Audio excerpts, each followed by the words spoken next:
day starts with a good morning daddy, good morning mommy, coffee in one hand and a cup of tea, a coffee in one hand and Times of India newspaper in another. My dad looks up to me and as usual I go sit next to him. He reads out aloud the current affairs and news happening in India. But today I noticed something completely different. He skipped the whole front page. I asked him the reason for this. Why did you skip the front page? He said, these days I stopped reading the front page because now it's filled with horrible corruption news, like 4 men gang raped a young woman in Delhi. An 18-month-old baby was killed in Kolkata. Not even a 65-year-old grandmother was spared in Kharagpur. Gabalier of the day, fellow Gabaliers, Toastmasters and guests, a very good evening to all of you. Good evening. I asked my dad, what is the situation like this? Why is the situation like this all the time? Why? Because there is a total contrast with these two individuals in my house.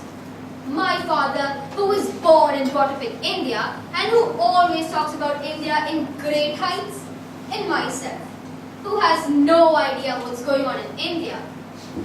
I asked my dad, why is the situation like this all of a sudden? He said, it's not all of a sudden. It was happening. It's just that we are seeing the effects of it now. The reason for this is the death of moral values. Me, understanding nothing, asked him, what do you mean by the death of moral values?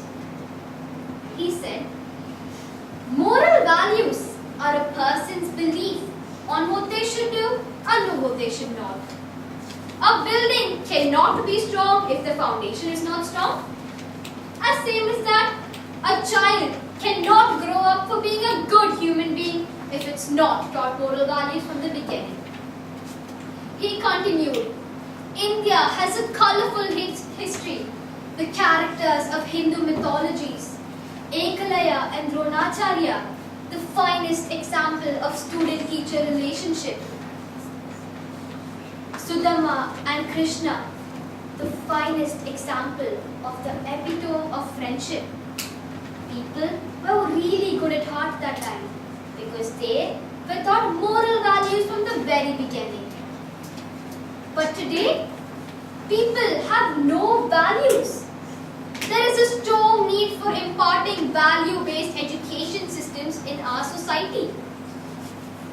The government is helping us a lot and providing us a lot of money while trying to give education to us. But at the same time, the crime rate is also increasing alarmingly. Heights of contradiction, isn't it? The reason for this is what government is providing them is degrees and qualifications.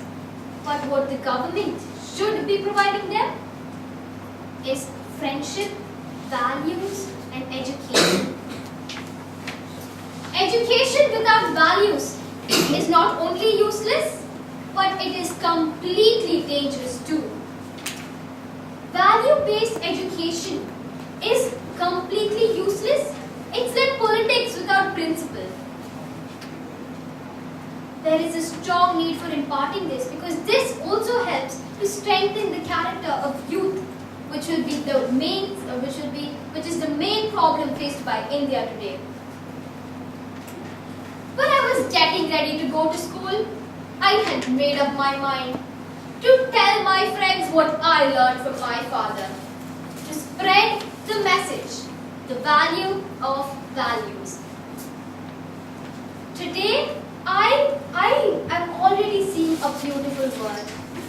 I will go tell everybody that education, that value-based education, will lead us to love,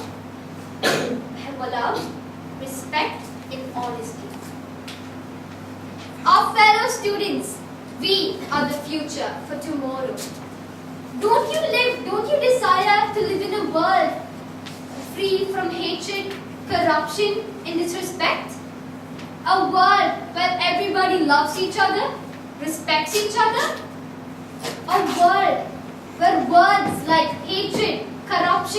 dishonesty will only be found in history textbooks and dictionaries.